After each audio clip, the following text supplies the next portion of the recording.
నాకు శ్రమ తోడు చేయవలనని తలంచుకొని శుద్ధ మనస్సుతో కాక కక్షతో క్రీస్తును ప్రకటించుచున్నారు. కాబట్టి ఆయా పద్ధతులలో పూర్వకాలంలో యేసు రాకపోవడం జరిగింది. యేసు ప్రభు వచ్చిన తర్వాత కూడా దేవుడని ప్రకటించే పద్ధతులు రకరకాలుగా ఉన్నాయి. కొన్ని వ్యర్థమైనవి, నిరాధారమైన, ఏ సత్యములకు అవి దూరమైనవి. కొందరు కలహాబుద్ధి చేత, మరికొందరు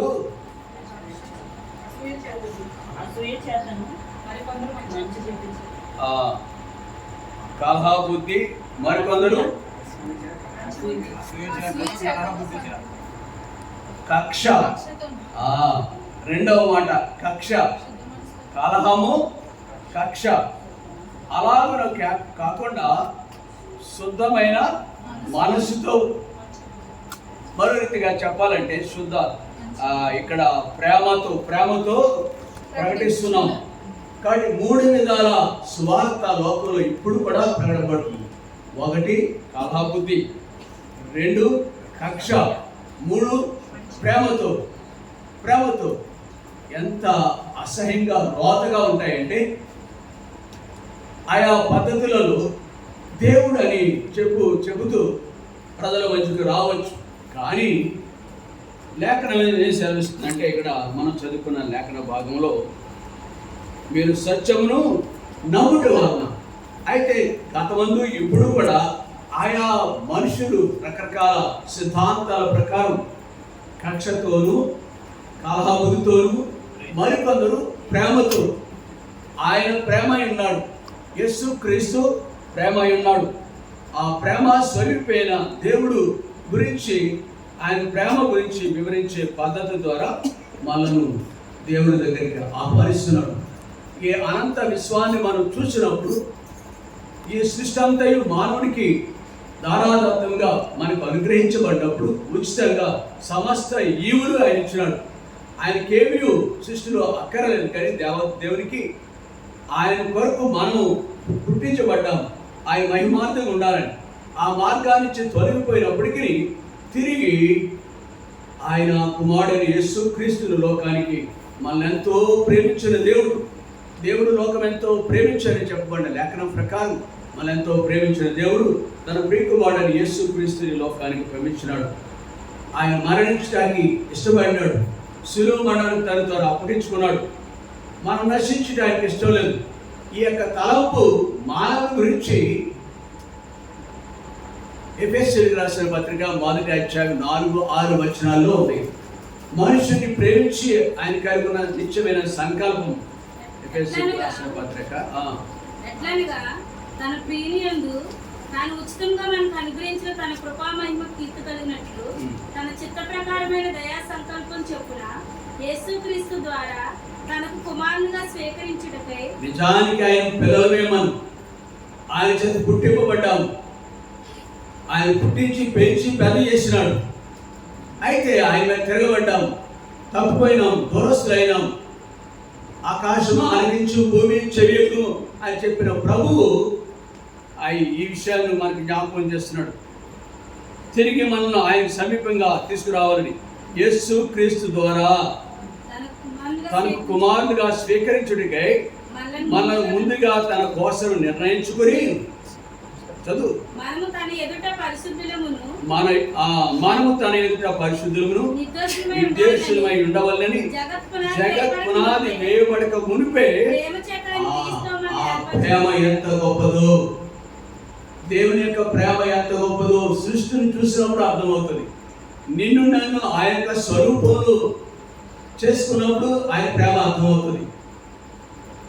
3వది, తన ప్రియ కుమారుడైన, అద్వితీయ కుమారుడైన, ఏకైక కుమారుడైన యేసుక్రీస్తుని లోకానికి పంపించిన విధము ఆయన ప్రేమ అర్థమవుతుంది. ఇది ప్రేమ సువార్త అంటే. ప్రేమ గురించి మాట్లాడుతున్నారు ఆయన ప్రేమ చేత ఆయన క్రీస్తులో మనను జగత్తుత్పత్తికి పూర్వమే, ఆయన పునాదులు, భూమికి పునాదులు వేయబడక పూర్వమే మనం ఆయన బిడ్డలుగా, ఆయన కుమారులుగా, జగత్ పునాది వేయబడక పూర్వమే మనం ఆయనకు కుమారులుగా ఉండాలని. అదే విషయాన్ని ఇక్కడ తెస్సలోనికి రాసిన పత్రికలో రాయబడింది. ఆ దేవుడు ఆది నుండి మిమ్మలను అనాది కాలంలోనే నీవు భూమి మీద పుట్టింపబడక పూర్వమే, ఇందాక మనం చదువుకునే ఎఫెసీ పత్రిక, జగత్తుత్పత్తికి పూర్వమే అంటే అనాది నుండి సత్యం తెలియజేయబడుతుంది. ఈ కాలంలో కూడా, ఈ యుగాంతంలో కూడా యేసు ప్రభు యొక్క సువార్త ప్రకటింపబడుతూ ఉన్నది. ఆయన నమ్మిన వారి చేత ప్రకటింపబడుతుంది. ఆయా కాలంలో ఆయన ప్రతినిధుల ద్వారా ప్రకటింపబడుతుంది. ఇక్కడ మనం చేరున్నామంటే కేవలం ఆయన ప్రేమ వార్త విన్నాం. ఆయన మనల్ని ఎంతో ప్రేమించున్నాడు, ఆ చూపు మాటలు విన్నాం, ఆ సువార్త నమ్మినాం, విశ్వసించినాం. అది ఎంత ఉన్నతమైనదో అనేది మా దేవుడు మనలో కార్యం చేస్తున్నాడు. కనుక ప్రియులారా, అది వినిన మనము ఆయన వద్దకు రావడం జరిగింది. యోహాను సువార్త 14వ అధ్యాయం, యోహాను సువార్త 14వ అధ్యాయంలో లేఖనం మనం పరిశోధిస్తే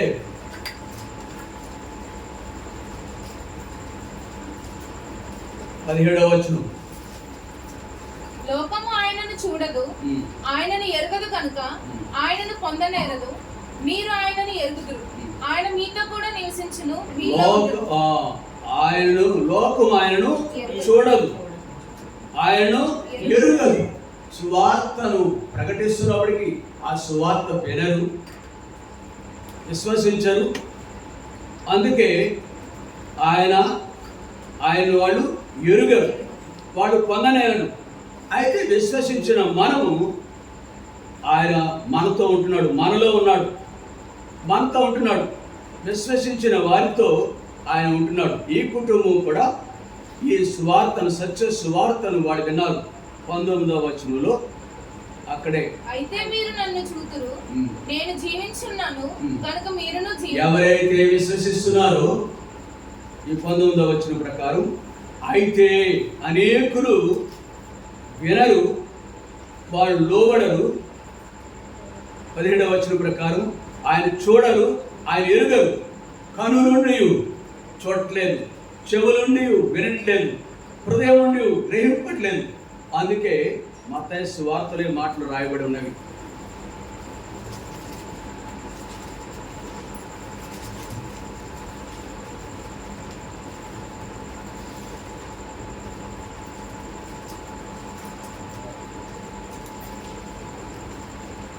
పదిహేనవ వచనం, 8వ అధ్యాయం, 13వ అధ్యాయం 15వ వచనం. ఈ ప్రజలు కనులారా చూచి, చెవులారా విని, హృదయంతో గ్రహించి, మనసు త్రిప్పుకొని నా వలన స్వస్థత పొందుకుంటున్నట్లు వారి హృదయం. అంటే సువార్త వినబడుతుంది, సత్య దేవుని గురించి సువార్త వినబడుతూనే ఉంది. నాహు కాలం వినబడింది, సొదొమ గొమొర్రా లేక లోతు కాలం వినబడింది. అప్పటి నుంచి ఇప్పటి వరకు తన యొక్క ప్రతినిధుల ద్వారా సువార్త వినబడుతూనే ఉన్నది.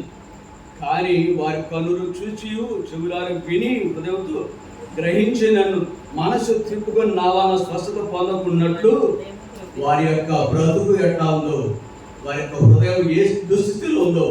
ప్రియ సహోదరి, దేవుని యొక్క సువార్తను వినే నీవు, నేను, మనము ఎలా ఉన్నాం? ఆయన కృపా కార్యం జ్ఞాపకం చేసుకున్నావా? ఆయన ప్రేమ ఎంత గొప్పదో అనేది ఎరగటం జరిగిందా?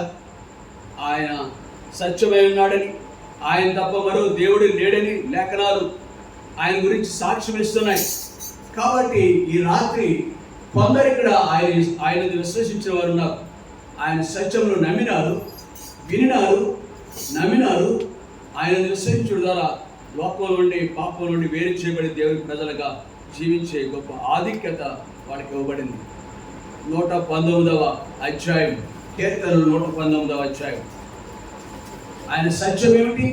సత్యం అనగా సత్యమును విశ్వసించాలి మనం, తద్వారా మనకు విడుదల వస్తుంది. 119వ అధ్యాయం 42వ వచనం. అప్పుడు నన్ను నిందించు వారికి నేను ఉత్తరమియ్యగలను, నా నోటి నుండి సత్యవాక్యమును ఏమాత్రము తీసివేయగలను. నీ ఉపదేశములు నాకు అతి ప్రియములు, నీ నీతిని బట్టి నన్ను రక్షించు.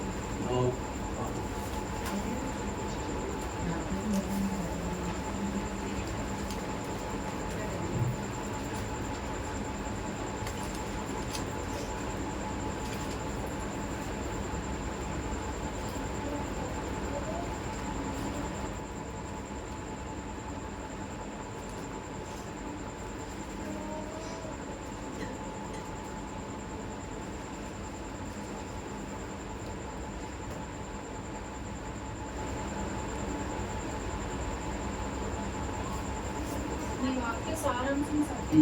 చదువు ఎంత? 160 వచ్చిన 160 చదువు. నీ వాక్య సారాంశము సత్యము, నీవు నియమించిన న్యాయ విధులన్నీ 160 వచనం. నీ వాక్య సారాంశము సత్యము. సత్యం అంటే ఏంటి? వాక్యం, వాక్యమే. వాక్య సారాంశం సత్యం. నీవు నియమించిన న్యాయ విధులు సత్యము నిలుచు. ప్రియ సహోదరి, వాక్యమే సత్యం అని లేఖనాలు ఆయన గురించి సాక్ష్యం ఇస్తున్నాయి. 119వ అధ్యాయం 160వ వచనం. కాబట్టి ఆ సత్యమును విశ్వసించిన ప్రతి ఒక్కడు కూడా దేవుని విశ్వాసంతో దేవుని వద్దకు రావటం జరిగింది. అంతేకాదు, యోహాను రాసిన మొదటి పత్రిక 3వ అధ్యాయం 1వ వచనం. యోహాను రాసిన మొదటి పత్రిక, మనము దేవుని పిల్లలమని పిలువబడినట్లు తండ్రి మనకు ఎట్టి ప్రేమను అనుగ్రహించినో చూడుడి, మనము దేవుని పిల్లలమే, ఈ హేతు చేత లోకం మనల్ని ఎరుగదు. ఇక్కడ యోహాను సువార్తలో పత్రికలో 3వ అధ్యాయం 1వ వచనంలో మనము దేవుని పిల్లలమని పిలువబడినట్లు తండ్రి మనకెట్టి ప్రేమ అనుగ్రహించను. లోకంలో ఒకరి యొక్క తండ్రిని బట్టి పిల్లలకు అతిశయం ఉంటుంది. రిక్షాతొక్కే అబ్బాయి బిడ్డలకు తన యొక్క పరిధిలోనే ఆ బిడ్డలు ఉంటారు. గనుడైన మరొక వ్యక్తి, భూస్వామి, జమీందారు అనే వ్యక్తి తన బిడ్డలకు ఆ యొక్క తండ్రిని బట్టి ఆధిక్యతలు ఉంటాయి. ఈ లోకంలో అధికారం కలిగిన వారు ఉంటారు. మినిస్టర్ ఉండవచ్చు, దేశాధినేత ఉండవచ్చు.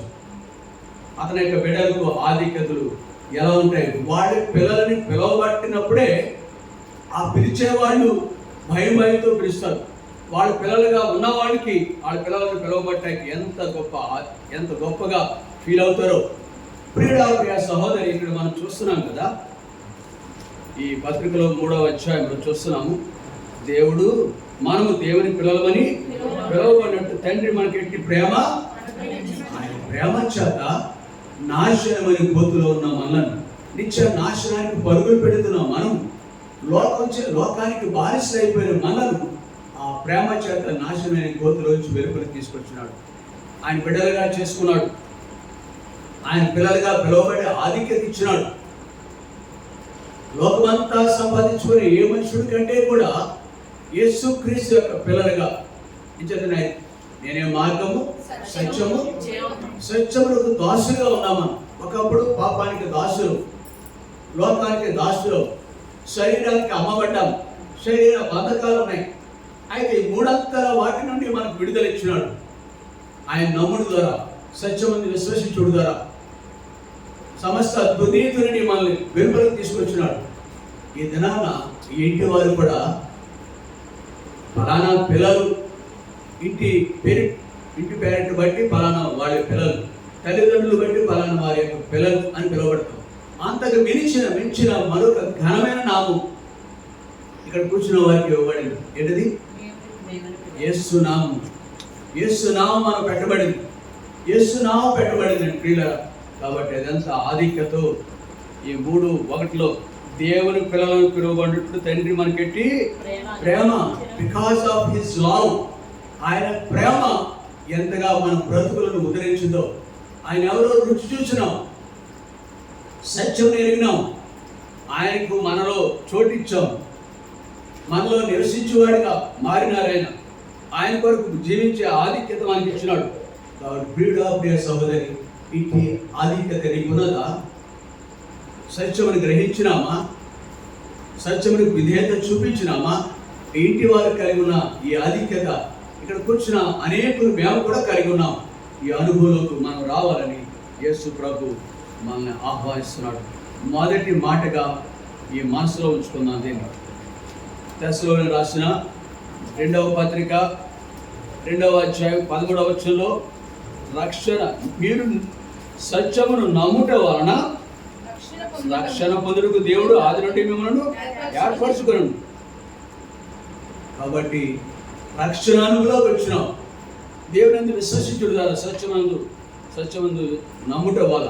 కాబట్టి అంతేకాదు 14వ వచనం చూడండి, మీరు ఇలాగ రక్షింపబడి మన ప్రభువైన యేసుక్రీస్తు మన యొక్క ప్రభు అయిన యేసుక్రీస్తు యొక్క మహిమను పొందవాలని ఆయన మా సువార్త వలన మిమ్మును పిలిచారు. మొదటి అనుభవం ఏంటంటే సత్యములకు విధేయత చూపించినాము, సత్యమైన దేవుని విశ్వసించినాము, ఆయన పిల్లలుగా జీవిస్తున్నాము, నిత్య రాజ్యానికి కూడా వారసులైనాము. ఇది మొదటి ఆశీర్వాదం. రెండవది, మీరు ఇలాగున రక్షింపబడే వారి గురించి రాయబడింది. ఇలాగున రక్షింపబడి మన ప్రభువైన యేసుక్రీస్తు యొక్క మహిమను పొందే వ్యక్తులుగా. మహిమ అంటే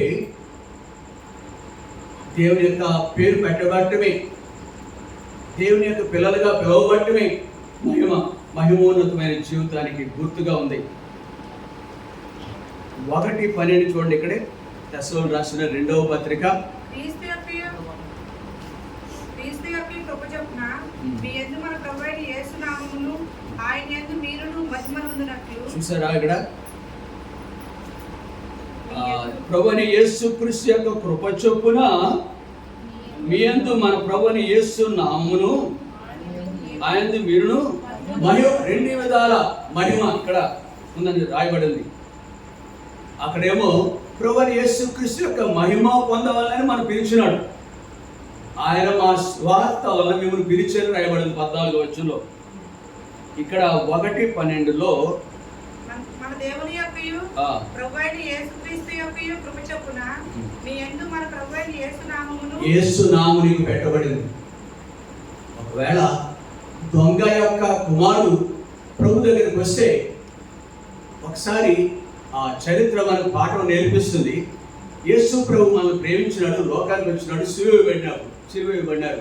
సిలువ వేయబడినప్పుడు ఆయన ఇరుపక్షాల కూడా 2 దొంగలు సిలువ వేయబడ్డారు. ఆయనతో పాటు మరణించినాడు. యేసు ప్రభు అందరి వరకు మరణించినాడు, రక్తం చిందించారు. అదే సమయంలో ఆ సత్యం గురించి ఎరిగిన ఒక దొంగ, 2 దొంగల్లో ఒక దొంగ ఆయన ఎవరు అనేది ఎరగటం జరిగింది. ఆయన నా ముందు విశ్వసించినాడు. నిజానికి దొంగగానే బతికాడు, జీవితాన్ని కూడా అలాగే చావట సిద్ధంగా ఉన్నాడు ఆ సిలువ మీద. కానీ ఆ మరణానికి పూర్వము ప్రభువైన యేసుక్రీస్తు ఆయన దేవాది దేవుడు మానవాడి కొరకు పాపములను రక్షించిన క్రీస్తు లోకమునికి వచ్చిన వాక్యం నమ్మదగినది అనే సత్యమును అక్కడ తనకి వినబడింది ఆ సిలువ మీద ఉండగా. అప్పుడు ఆయన విశ్వసించడం ద్వారా ఆ దౌర్భాగ్యస్థితిలో ఉన్న మరణానికి ముందు ఆ వ్యక్తి యేసు ప్రభు నమ్ముడు ద్వారా ఏమయ్యాడు? రక్షింపబడ్డాడు. ఏమయ్యాడు? దేవాది దేవుని యొక్క కుమారుడుగా పిలువబడ్డాడు. దేవుని యొక్క కుమారుడు అని పిలువబడుతున్నాడు. ఇక్కడ అదే చూస్తున్నామంట. విశ్వసించిన మనకు ఆయన యొక్క నామం పెట్టబడుతుంది. మీ యందు మన ప్రభువైన యేసు నామం మీకు పెట్టబడింది. యేసు ప్రభు మనలో ఉన్నాడు. అంతేకాదు, మూడవది ఏంటంటే ఆయన యందు చూసారా, మనతో ఆయన ఉన్నాడు. ఆయన నామం మనకు పెట్టబడింది. ఆయన మనలో ఉన్నాడు, మనం ఆయనలో కూడా ఉన్నాం. కాబట్టి ఇది మహిమోన్నతం, అది ఘనత, ఎంతో గొప్ప విషయం ఇది ఒక వ్యక్తికి. చూడండి, నిన్న మొన్నటి వరకు మన వీధిలో తిరిగే ఒక మనుషుడు ఉంటాడు అనుకోండి, సామాన్యంగా ఉంటాడు. అతనికి ఎమ్మెల్యే టికెట్ ఇస్తారు. ఊర్లో గొప్ప వ్యక్తి కాకపోవచ్చు, ఏదో విషయం ఏదో కారణం చేత ఒక ఎమ్మెల్యే టికెట్ ఇస్తారు. నెగ్గాడు, తర్వాత మినిస్టర్ కూడా అయ్యాడు. ఎలా ఉంటాడు? ఇప్పటికప్పటికి ఏమన్నా వ్యత్యాసాలు ఉంటాయా? ఉండవా? పేరు మారిపోద్ది. ఏమంటారు? మినిస్టర్ గారు ఏమంటారు? ప్రధానమంత్రి ఏమంటారు? టీ చాయ్ అని చెప్పుకుంటూ ఉంటాడు ఒక ఆయన. సాయివాలా ఒక ఆయన చెప్పుకుంటాడు, టీ అమ్ముకునేవాడిని చెప్పుకుంటాడు. ఎవరతను? మన దేశానికి ప్రధానమంత్రి. కానీ ఇప్పుడు చాయ్ వాళ్ళ టీ అమ్ముకునేవాడు అంటారు. అందరూ మెంబర్ ఆఫ్ పార్లమెంట్ అయ్యాడు, పార్లమెంట్ సభ్యుడు అయ్యాడు. తర్వాత ఏమయ్యాడు? ప్రధానమంత్రి. ధనవంతుడు రెడీ లేడా? సరే, ఇప్పుడు ఏమయ్యాడు? ఇప్పుడు అంతే కాదు, ప్రపంచ దేశాలు మాట్లాడితే చాలు, ప్రపంచ దేశాలు విజిట్ చేస్తూ ఉంటారు. పేరు మారేది లేదు. తాత్కాలికంగా కొద్ది రోజులు ఒక మనుషుడు ఎమ్మెల్యే గారు తాలూకా అవునా? నేను ఎవరిని వాళ్ళు కరెక్ట్. నేను ఎవరిని అనుకుంటున్నారు? ఎమ్మెల్యే గారు సరే తాలూకా వాళ్ళు కూడా తోకలు కూడా లెక్క, తోకల ఈకలు కూడా లెక్క వచ్చేస్తాయి. తోకకున్న ఈకలు కూడా లెక్క వస్తాయి. ఒక మనుషుడు మీరు ఎలా మారిపోతుంది చూసారు? ఆధిక్యత ఎలా ఉంటే చూసారు? వీడా ప్రియ సహోదరి, అలాగైతే ఒక పరీక్షలో పాస్ అయిన వ్యక్తి కలెక్టర్ అంటారు, ఇంజనీర్ అంటారు, పేరు మారిపోతుందండి. అక్కడికి ఆధిక్యతలు మారిపోతున్నాయండి. యేసుప్రభు నామం నీకు ఆధిక్యత లేదా? దేవాది దేవుడిగా అక్కడ అదే చూస్తున్నాం. యోహాను పత్రికలో 3వ అధ్యాయం 1వ వచనంలో మరోసారి చదవండి. మనము దేవుని పిల్లలమని పిలువబడినట్లు చూసారా? ఎట్టి ప్రేమను అనుగ్రహించెనో చూడు. ద లవ్ ఆఫ్ గాడ్, దేవుని యొక్క కృప. ఓ ప్రియుడు, నీవేమని పిలువబడుతున్నావు? కానీ ఈ లోకంలో ఓ టీచర్వా, లేదు నీ ఉద్యోగాన్ని బట్టి పలానా పిలుస్తుంది అది కదా. రెండు చేతులు ఒక చేయి జేబులో పెట్టుకోవడం కాదు. అసలైతే నాకు ఒక వ్యక్తిని చూస్తాను టీవీలో, ఒక చేయి జేబులో పెట్టి నడుస్తున్నాడు ఇంగ్లీష్గా. కాబట్టి ఆ ఉపయోగం రెండు చేతులు నీకున్న హోదాను బట్టి నీ నడక మారిపోతుంది. మంచిది. కొద్దికాలమే సుమా, కొద్దికాలమే జీవితాంతం రాష్ట్రాన్ని పాలించినవాడు ఉన్నాడా? దేశాన్ని పాలించినవాడు ఉన్నాడా? నో. ఏవే ఆ వ్యక్తుల యొక్క కొడుకులుగా పుట్టినప్పటికీ వాడు ఎల్లకాలం వాడు కానీ గొప్ప ఆధిక్యత ఏంటంటే యోహాను పత్రికలో 3:10 మొదటి వచనం ప్రకారం దేవుడు మనకెట్టి కృపను సరే దేవుడు మనకెట్టి కృపను అనుగ్రహించినాడు. డబ్బు కాదు, అది శాశ్వతం కాదు, పొడవు కాదు, అంతస్తు కాదు. దేవుడు నిలబడు, ఎప్పుడైనా పోవచ్చు, ఇవి లేక విడిచిపోవచ్చు. వీటిని మనం కలిగి ఉన్న వాటిని విడిచి మనమైనా పోవచ్చు. అవి మనం విడిచిపెట్టేయచ్చు, అవి మనకు దూరం కావచ్చు, లేదా మనమే. కానీ దేవుని నామం పోతాడు మన నుంచి పోతుందంటారా? మన నుంచి దేవుడు దూరం అవుతాడంటారా? ఎవరు మనకి కృప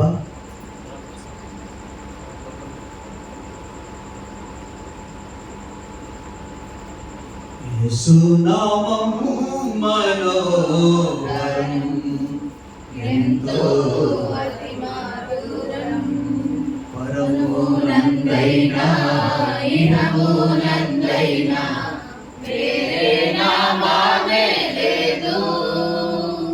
పరమోనందైనా ఇహమోనందైనా వేరే నామమే లేదు.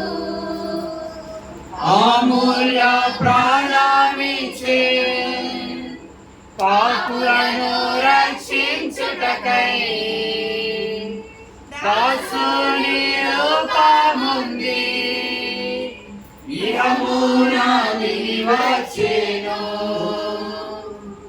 అమూల్య ప్రాణమిచ్చే పాపులను రక్షించుటకై దాసుని రూపముంది ఇహమున దిగి వచ్చెను. కీర్తింతును నీ నామం, ఘనపరతును నీ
14వ వచనంలో తెస్సలోనికీయులకు రాసిన పత్రిక 2వ అధ్యాయం 2వ వచనంలో మీరు ఎలాగ రక్షింపబడి మన ప్రభువైన యేసు మనం ఎలాగ రక్షింపబడ్డాం చెప్పండి.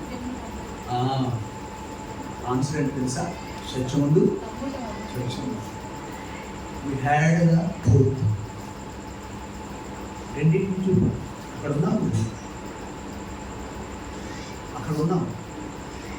ఉన్నాం, ఆ కట్నం నుంచి ఉన్నాం, వంశ పారంపర్యమైన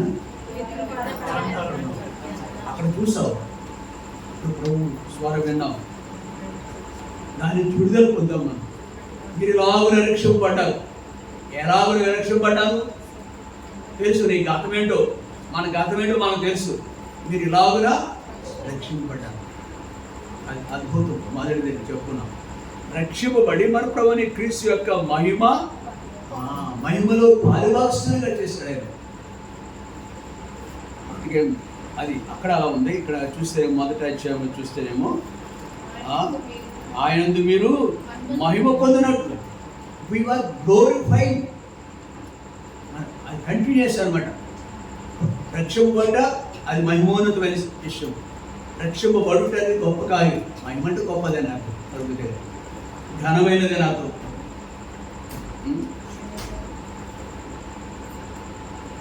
ఆయనందు మీరు మహిమ పొందినట్లు, మహిమలోకి పిలువబడ్డామని, మహిమోన్నతమైన జీవితం ఆయన పేరు మనకు పెట్టబడింది.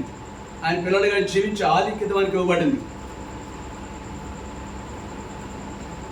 ప్రియ సహోదరి, ఈ లోకంలో ఆయనకు సాక్షులుగా జీవించే ఆధిక్యతడు మనకి ఇచ్చినాడు.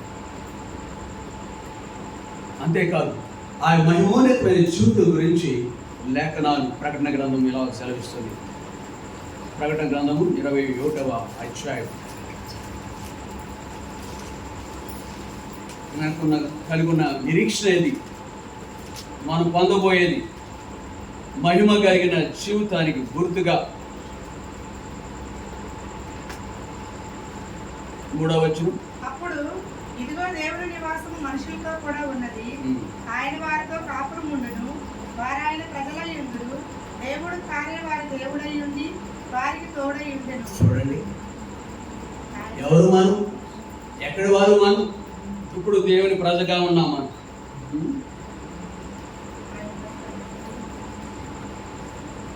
వారాయన ప్రజలైందురు. ఒక పార్టీ వాళ్ళని పిలువబడుతుంటే ఆ ట్యాగ్ అని పెట్టుకొస్తే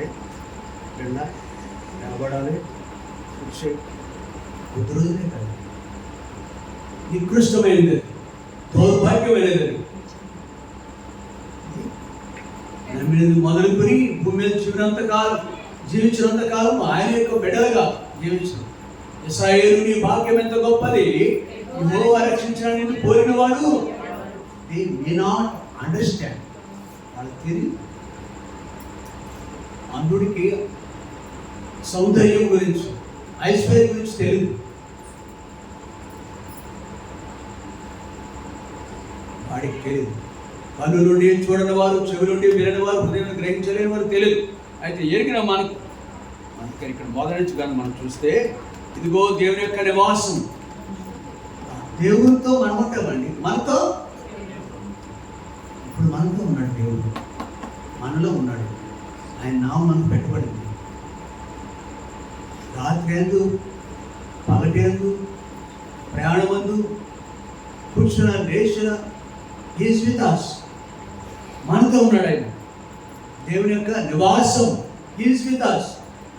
అది గుర్తుంచుకోవాలి. మనుషులతో కూడా ఉన్నది. రెండవది వారితో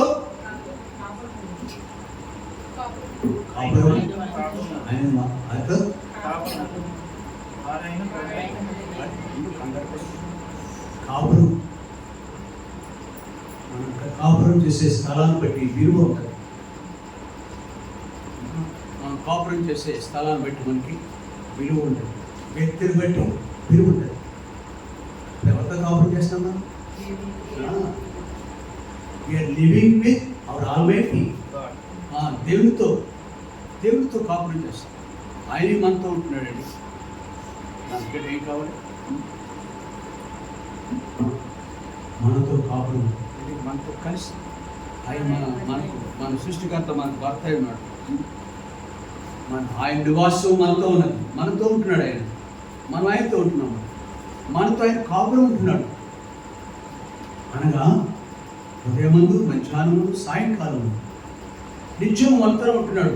మరణం వరకు, మన మరణం వరకు, ఆయన మరణం లేదు, మన మరణం వరకు ఆయన మనతో ఉంటాడు.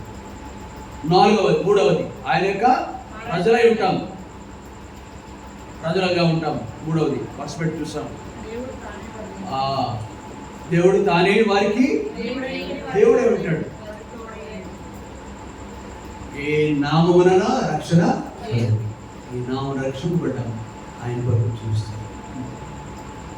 దేవుడు తానే వారికి దేవుడు, మహాదేవుడిగా ఉంటాడు, గొప్ప దేవుడిగా ఉంటాడు. అంతేకాదు ఆయన మనకు సదా లెక్క రాష్ట్రబిందువును. తర్వాత 4వ వచనం, ఆయన వారి కనుల యొక్క ప్రతి భాష బిందువును తుడిచివేయును. మానవం ఇక ఉండదు, దుఃఖమైన, ఏడుపైన, వేదనైన ఇకను ఉండవు. కన్నీళ్లు లేని సమయం భూమి మీద ఎప్పుడు కనపడదు. మనం పుట్టిన కాడి నుంచి మరణించడం వరకు లోపు ఆయా పరిస్థితులు మనల్ని కృంగతీస్తాయి. నీ కన్నీళ్లు పెట్టిన వాడు భూమి మీద ఉండరు. ఏదో సమయం హాస్పిటల్ కెట్టగా కారుతూ ఉంటాయి. లోపల ఐసీయూలో ఉన్న వ్యక్తులు, ఐసీయూ అంటే ఇంటెన్సివ్ కేర్ అంటారు, అంటే క్రిటికల్ స్టేజ్లో ఆ పరిస్థితి, ఆరోగ్య పరిస్థితి ఏమి అందరూ పెట్టేస్తున్నారండి. కమర్షియల్ వ్యాపారం మీద ఏ పని మీద తీసుకెళ్ళి ముందు ఐసీయూలో పెట్టేస్తారు. రోజు 10,000 లేకపోతే 20,000 వేస్తాడు.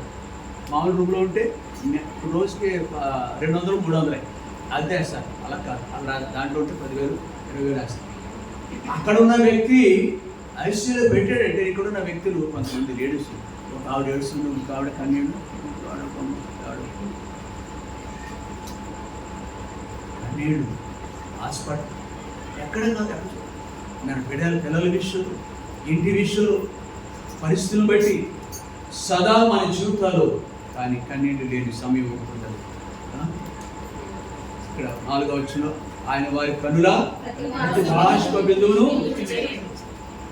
ప్రియ సహోదరి. ఇంకా శ్రేష్టమైన మాట ఏంటంటే ఈ దీంట్లో 3వ వచనంలో ఆయన వారితో కాపురం ఉండేనే మాట ఎంత శ్రేష్టమైనదంటే,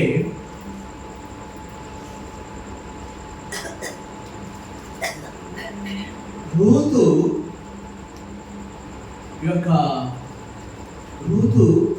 బెత్లెహేములో ఎవరితో కాపురం ఉంది? బెత్లెహేములో ఎవరితో కాపురం ఉంది? బోయజ్తో కాపురం. రూతు బెత్లెహేములో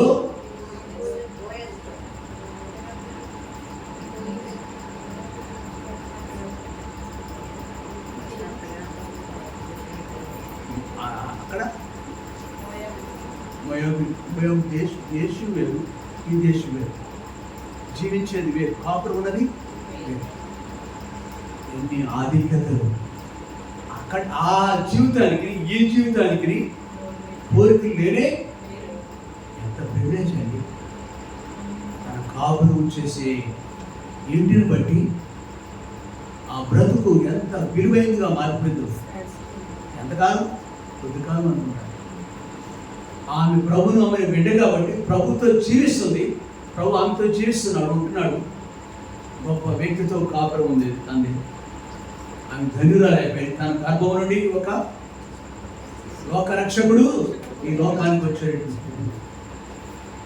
మరొక సందర్భంలో మరొక సంఘటన ఏంటంటే, దేవుని నమ్మిన మరొక బిడ్డ ఎస్తేర్ అనే బిడ్డ ఇతర దేశాల్లో బానిసత్వం కలిగి ఉంది, బానిసగా ఉంది. బబులోను దేశంలో, బానిసకుల దేశంలో. కానీ ఒకనొక రోజున ఆమె అహిష్వరిష్ అనే ఆ దేశం యొక్క రాజుతో కాపురం ఉండే ఆధిక్యత ఇచ్చినాడు. 2వ అధ్యాయం ఎస్తేరు గ్రంథం 2వ అధ్యాయం చూడండి, ఎన్నో వచ్చినది. 2వ అధ్యాయం చదువు. స్త్రీలందరికంటే రాజు Yes. ఎస్తేరును ఎన్ని ప్రేమించెను. వచనాలు? 2వ అధ్యాయం 17వ వచనం. 17వ వచనం. స్త్రీలందరికంటే స్త్రీలందరికంటే రాజు ఎస్తేరును ప్రేమించెను. కన్యకలందరికంటే కారణం ఏంటో తెలుసా? దేవుని ప్రేమకు పాత్రురాలు ఉంది. రూతు దేవుని యొక్క ప్రేమకు పాత్రురాలు. ప్రేమను అనిపిస్తుంది, ఆ ప్రేమలోకి వచ్చేస్తుంది, ఆ ప్రేమను పొందుతుంది, దేవుని యొక్క ప్రేమ కలిగి ఉంది. అందుకే అందరికంటే ఆమె ఎక్కువగా చదువు. కన్యకలందరికంటే ఆమె అతని వల్ల దయాదాక్షిణ్యములు పొందెను. అతడు రాజకిరీటమును బహుశా కోట్లాది మంది ఉన్నారు, కానీ ఈ ఒక్క బిడ్డ మాత్రం యవనస్తురాలు మాత్రమే ఆ రాజుకి ఇంపైనదిగా మారింది, ప్రేమింపబడింది, రాజు చేత దయ పొందింది. అతడు రాజకిరీటమును ఆమె తల మీద ఉంచి, మూడవ ఆధిక్యత ఏంటో తెలుసా? రాజ కిరీటము ఆ బిడ్డకు ఆమె తల మీద ఉంచి. ఇది ఎస్తేరు పొందిన, దేవుని బట్టి పొందిన. కానీ సహోదరి సహోదరుడా, ఒకనాడు రూతు కంటే ఆ తరువాత కాలంలో ఎస్తేరు కంటే మనం ధన్యుడు కదా. ఆ బోయజు కంటే, ఆ ఐశ్వర్యశైలి రాజు కంటే, మన రాజు రాజుల రాజు ప్రభు ప్రభుత్వం మనం కాపురం చేస్తున్నాం, ఆయన మనతో నివసిస్తున్నాడు. ఇది మహిమ అంటే, మహిమోన్నతమైన జీవితం అంటే ఇది అనమాట. 14వ వచనంలో వీరిలా రక్షింపబడి మన ప్రభువైన యేసుక్రీస్తు యొక్క మహిమను పొందడం అంటే రాజుతో దేవునితో కలిసి జీవించుట. ప్రకటన గ్రంథంలో చూసాం మనం ఆ అధ్యాయంలో. కాబట్టి ఆ అనుభవాలన్నీ మనవిగా ఉన్నాయి.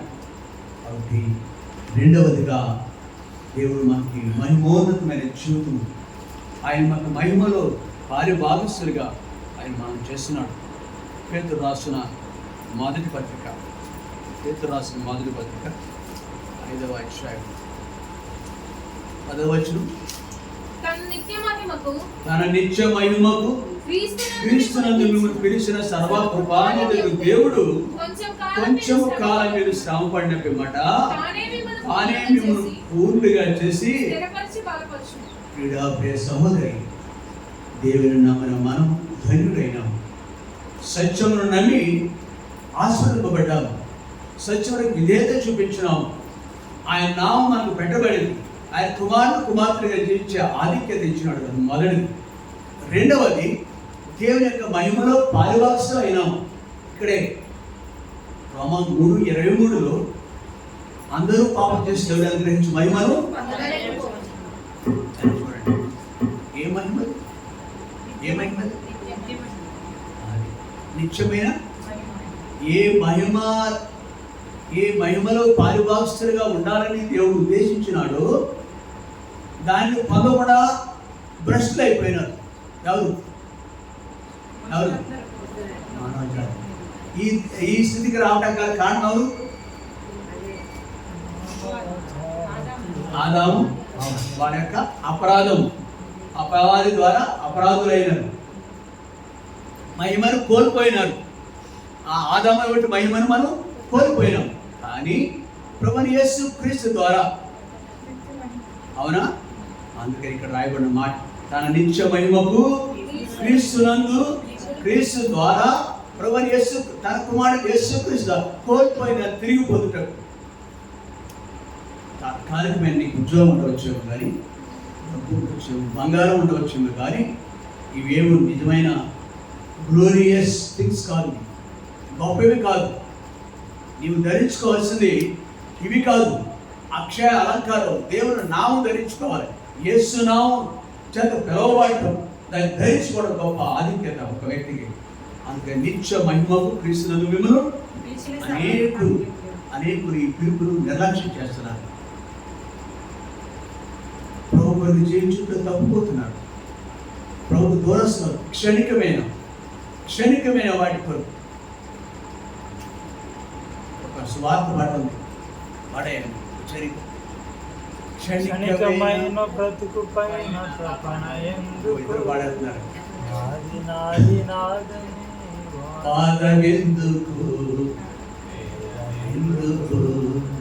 ఏది నీదు కాదుగా ఈ లోకమందున. చాలు. కాబట్టి క్షణికమైనవి, తాత్కాలికమైనవి, ఏదైనా భూమి మీద ఏ వస్తువైనా చూపిస్తే అదంతా తాత్కాలికమే. ఏది దేవుని స్థానంలో ఏది పెట్టదగినది బ్రతుకు కూడా చివరికి. కాబట్టి దేవుడు తన నిత్యమైన క్రీస్తు మిమ్మల్ని పిలిచిన సర్వకృపాలైన దేవుడు కొంచెము కాలం ఓపికగా మనం ఉండాలి. తర్వాత అనుభవంలోకి వెళ్తాం. కొంచెము కాలము మనం శ్రమ, వ్యాధి ఉంటుంది, బాధ ఉంటుంది, మన బ్రతుకులో భాగం. నిందలు ఉంటాయి, కరువు ఉండవచ్చు, పిల్లలే మనకి కొన్ని సమయాలలో అనేకమైన సమస్యలకు కారణమవుతారు. ఇవన్నీ బైబిల్లో రాయబడిన మాట ఏంటండి? కొంచెం కాలమే, కానీ యుగగాలు ఆయనతో. అంతే. కాబట్టి ఆ ప్రభువుని దృష్టించే వ్యక్తులుగా మనం ఉండాలి.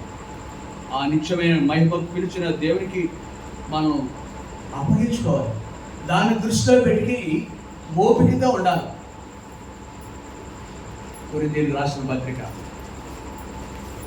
9వ అధ్యాయం కదా,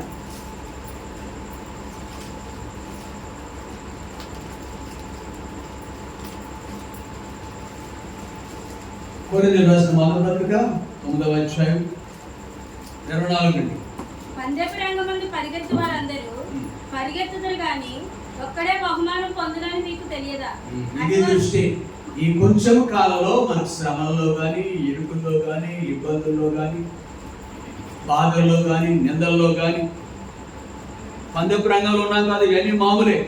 పందెపు రంగమందు పరిగెత్తు వారందరూ పరిగెత్తుతారు కానీ ఒక్కడే బహుమానం పొందని మీకు తెలియదా?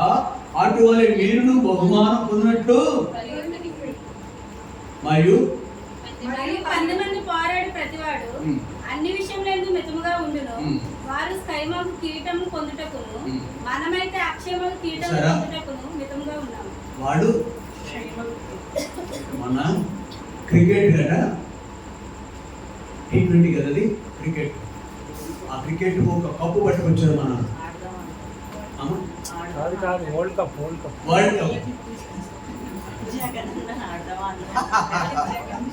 ఓకే, ఒక కప్పు మొన్న ఎక్కడో వెస్ట్ ఇండీస్ అమెరికాలో నుంచి తీసుకొచ్చారు.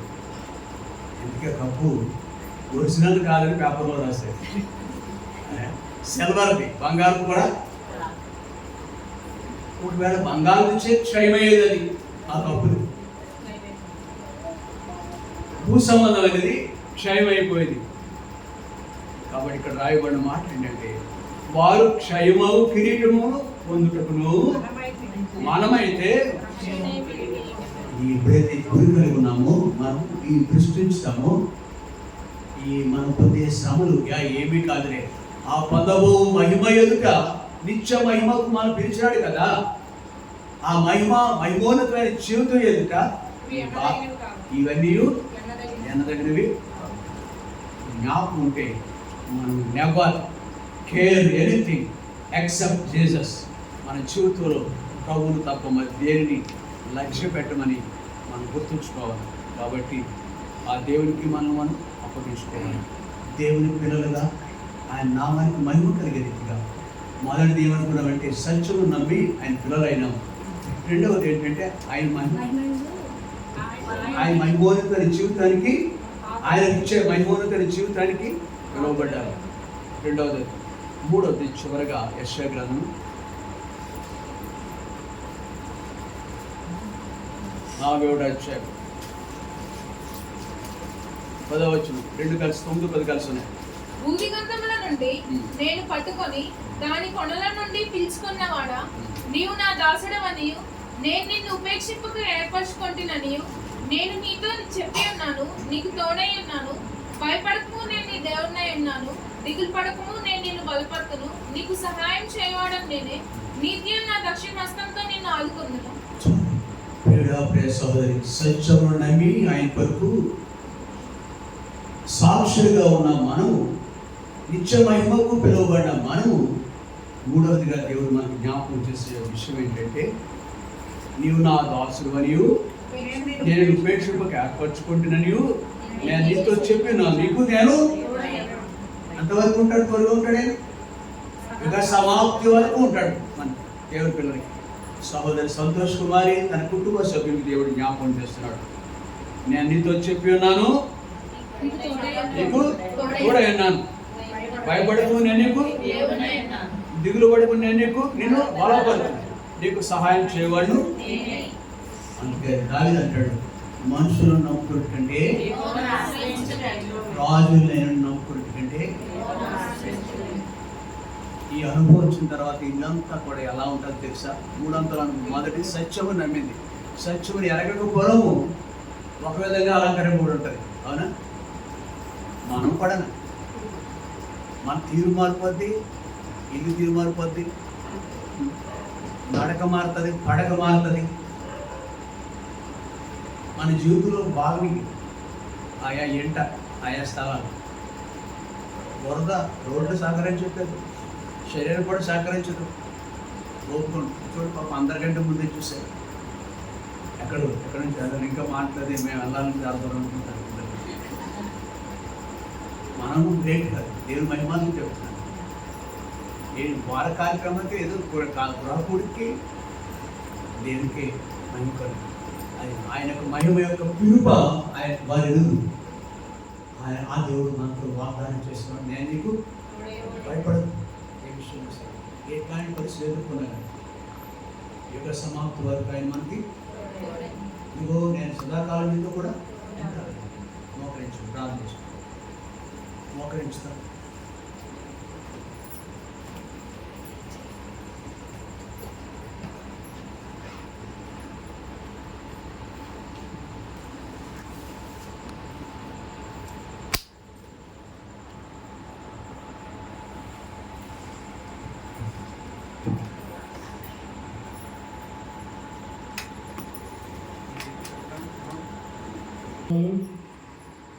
మా యొక్క నైవేద్యంలో మీ సేవకుని నిలబెట్టుకుని ఇంతవరకు మీకు మాతో తెస్సలోనికైనా రాసిన పత్రికలో రెండవ పత్రికలో రాసిన అయినా నేను ప్రేమిస్తున్నామని ప్రభా దేవాన్ని వందనాలు స్తోత్రాలు. ఆత్మలను పరిశుభ్రపరచబడిన వారుగా ఉన్నామని దేవా మేము సత్యము ప్రభా ప్రభుత్వ వల్ల రక్షించినందుకు ఆది కూడా ప్రభా మమ్మల్ని ఏర్పరచుకున్నామని ప్రభా ప్రవేశిస్తూ ద్వారా మీకు మహిళ పొందాలని మీరు పిలిచారని ఎన్నో వాక్యాల ద్వారా మాకు మీరు మాట్లాడారు.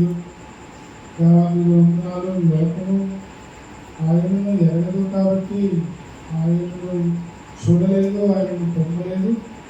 మీరు ఆయనను ఎరిగినవారుగా ఉన్నారు కాబట్టి ఆయన మీరు ఎరిగినవారు ఉన్నారు, ఆయన మీతో ఉన్నాడు, మీలో ఉంటారని తప్పులు ద్వారా మాతో మీరు మాట్లాడుతూ వచ్చారు.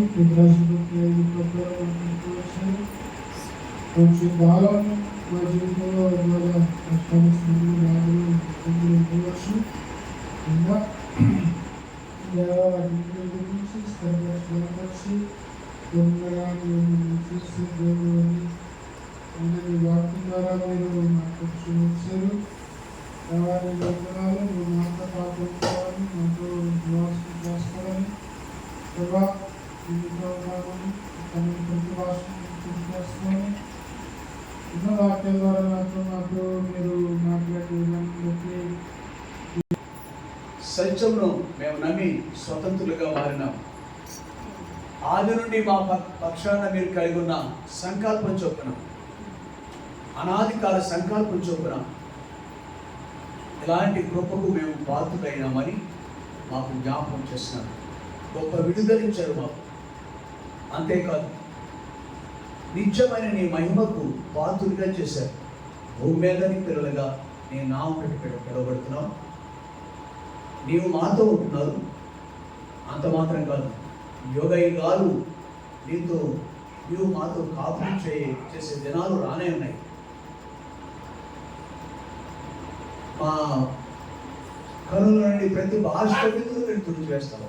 మానము మాకుండదు. ఇంకా ఇటు గొప్ప ప్రత్యేకత, ఆధిక్యత మీరు మాకు ఇవ్వనై ఉన్నారు.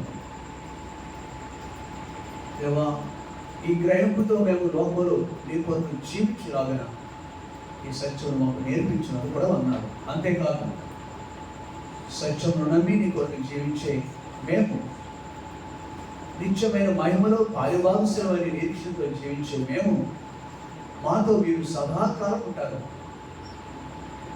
యెషయా 41:9 వచనం ప్రకారం మా కలిగే భయాల్లో, బాధల్లో, నిందల్లో, పోరాటాల్లో వాటన్నింటిలో భయపడుకున్నాను దేవుడు, నేను దిగుపడుకున్నాను, నీకు సహాయం చేయండి. ఇంటి వారితో మాత్రమే కాదు కానీ మా అందరికీ నేను అనుగ్రహించిన యొక్క వాగ్దానం బట్టి వారాంతంలో నూతనంగా మా ప్రియులు అదే గృహంలోకి ఈ స్థలానికి వచ్చినారు. వీళ్ళు ప్రభా నీకు మహిమనిచ్చేదిగా, నీకు ఘనత తెచ్చేదిగా ఉంటూ సహాయం చేయండి. ఈ ఇంట మీరు ప్రభా మార్క్స్ వార్త 2వ అధ్యాయం 1-2 వచనాల ప్రకారం ఆ అనుకూలకుండా ఈ ఇల్లు ఉండాలని, యేసు ఆ ఇంట ఉన్నాడని విడివచ్చి అనేకులుగా ప్రభు ఈ స్థలానికి వచ్చిన రావున ప్రభు ఇల్లు నీకు మహిమార్థంగా ఉండాలని ఆశపడుతున్నాను. ఇల్లు మేము ఉండేది మా కొరకు కాదు, దేవుడి యొక్క నివాస స్థలంగా వారు ఆయనతో, ఆయన వారితో నివాసం ఉండదు. ఇక్కడే భూమి మీదని ప్రభా మేము మాతో ఉన్నాము. మీకు ఆచరించుకుంటూ ఈ కుటుంబం జ్ఞాపకం చేసుకొని రాజ్యాంగంగా చేస్తున్న ఆ యొక్క జాబులు, పనిలో మీరు తోడండి. పిల్లల కొరకు హైదరాబాద్లో ఉన్న కెరణి జ్ఞాపకం చేసుకున్న బిడ్డకు ఆశ్చర్యకరంగా ఒక మంచి ఉద్యోగం ఇచ్చారు, స్థిరపరిచారు. ప్రభా ఆ ఉద్యోగంలో కొద్ది నెలలు అయోమయంగా ఉన్నది. ఇప్పుడు ఆ బిడ్డను ప్రాజెక్టు వరకు స్థిరపరచడానికి ఉన్నారు. రాబో కాలం మరెక్కువగా ఈ నామం ఘనపరచబడిన తన జీవితం ప్రభా నీ మహిమార్గం మరచమని ప్రార్థన చేస్తున్నాను. ఇప్పటికే దేవుడి మందిరానికి హత్తుకొని రెహోబోతు అనే ప్రార్థనా మందిరంలో ఒక చిన్న పనిముట్టుగా బిడ్డను మీరు ప్రోత్సహిస్తున్నట్టు ఉన్నారు. ఈ సాక్షిగా ఆ స్థలంలో ప్రభా హైదరాబాద్ మహానగరంలో నీకు సాక్షిగా ఆ బిడ్డను ఉంచినందుకున్నారు. షడ్రక్, మెషక్, అబేద్నెగో ప్రభా అన్య దేశంలో ఉన్నప్పటికీ, దానియేలు అన్య దేశంలో ఉన్నప్పటికీ ప్రభా నీ బిడ్డగా జీవించావు. మా పిల్లలు ఎక్కడున్నా అలాగున్నా జీవించాలని మేము కోరుకుంటూ హైదరాబాద్లో ఉన్న మరొక బిడ్డను కూడా జ్ఞాపకం చేసుకుంటున్నాం. అలాగే మా పిల్లలందరినీ జ్ఞాపకం చేసుకుంటున్నాం. ప్రభా ఇక్కడ మోకరించిన వీళ్ళందరినీ సమయంలో జ్ఞాపకం చేసుకుంటున్నాం. ఆయా కుటుంబాలు ఒక్కొక్క కుటుంబానికి ఉన్నారు. కొన్ని అనారోగ్య పరిస్థితులు ఉన్నప్పటికీ, వర్షాన్ని బట్టి రోడ్డు మార్గం బాగోపోయినప్పటికీ ప్రభా నిన్ను ప్రేమించి నీ భయం కలిగి ప్రభా సాతాను సిగ్గుపరిచి ప్రభా ఇంటికి వచ్చినారు, కూడి వచ్చినారు. రాగలిగిన వారందరూ ఇంకొకరిని దీవించాను. తిరిగి వారి గృహాలకి, మామా గృహాలకి వెళ్తున్నాం. ఈ సన్నిధి మాత్రం వచ్చాడు. రేపు సుదినం, రేపు పండుగ దినం, రేపు పర్వదినం, పునరుద్ధాన దినం, రేపు దినం కూడా సిద్ధపరచాడు. ముఖ్యంగా దూర ప్రయాణం చేయాలి. సహోదరుడు ఇరిమే తన భార్యను, అలాగే స్థానికంగా జ్ఞాపకం చేసుకున్నాం. క్షేమకరమైన ప్రయాణం పేరు దూరానికి వెళ్తున్నాను. వాహనంగా వెళ్తున్నారు. బలహీన వారు పరచారు. సహాయం ఉండేదాన్ని మేమందరం అందరూ కనిపించుకుంటూ సహాయం చేయాలి. ఒక్కొక్కరిని దీవించారు. దీనికి రావాల్సిన ప్రతిఫలం ఆశీర్వాదం వెండిగా దయచేయండి. నిన్ను ప్రేమించే వారిని ప్రేమిస్తారు, నిన్ను ఘనపరిచే వారిని ఘనపరుస్తారు.